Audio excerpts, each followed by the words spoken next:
पिंपरी चिंचवडमध्ये महाराष्ट्र नवनिर्माण सेनेचा 19वा वर्धापन दिन साजरा होतोय आणि चिंचवड इथे रामकृष्ण मोरे प्रेक्षागृहामध्ये हा समारंभ साजरा होणार आहे। राज्यभरातील मनसेचे पदाधिकारी आणि कार्यकर्ते त्यासाठी उपस्थित असतील। दरम्यान मनसे प्रमुख राज ठाकरे काय बोलणार याकडे सगळ्यांचं लक्ष आहे।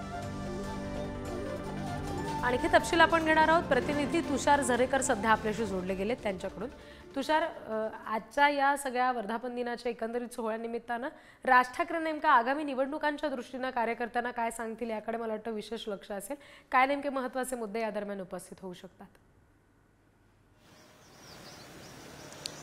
नक्कीच रिद्धी, एकंदरीत जर आपण पाहिलं तर महाराष्ट्र नवनिर्माण सेनेचा वर्धापन दिन हा प्रथमतःच कुठेतरी मुंबईपेक्षा बाहेर होताना एकंदरीत पाहायला मिळतोय आणि त्यातच आता ही संपूर्ण जय्यत अशी तयारी या रामकृष्ण मोरे प्रेक्षागृहामध्ये केल्याचं पाहायला मिळतंय। महाराष्ट्र नवनिर्माण सेनेचा 19वा वर्धापन दिन हा साजरा होतोय आणि त्यात आज राज ठाकरे काय बोलतायत हे पाहणं महत्त्वाचं ठरणार आहे। मात्र त्याआधी जर आपण पाहिलं तर गेल्या काही दिवसांपासून खरं तर स्थानिक स्वराज्य संस्थांच्या निवडणुका होतील अशी शक्यता वर्तवली जाते आणि त्याच धर्तीवर पिंपरी चिंचवड महानगरपालिका असेल, पुणे महानगरपालिका असेल आणि या महानगरपालिकांच्या निवडणुकांच्या धर्तीवरती राज ठाकरे आज काय बोलतायत याकडे विशेष लक्ष असणार आहे। या रामकृष्ण मोरे प्रेक्षागृहात जर आपण पाहिलं तर मोठी अशी जय्यत अशी तयारी खरं तर महाराष्ट्र नवनिर्माण सेनेकडनं करण्यात आलेली आहे। त्यामध्ये उपस्थितांमध्ये जर आपण सर्वात महत्त्वाचं जर आपण पाहिलं तर अमित ठाकरे असतील, त्यानंतर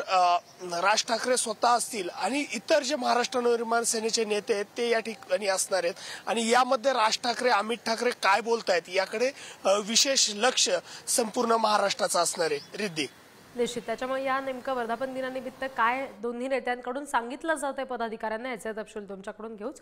तुर्तास धन्यवाद तुषार दिलेल्या माहितीसाठी।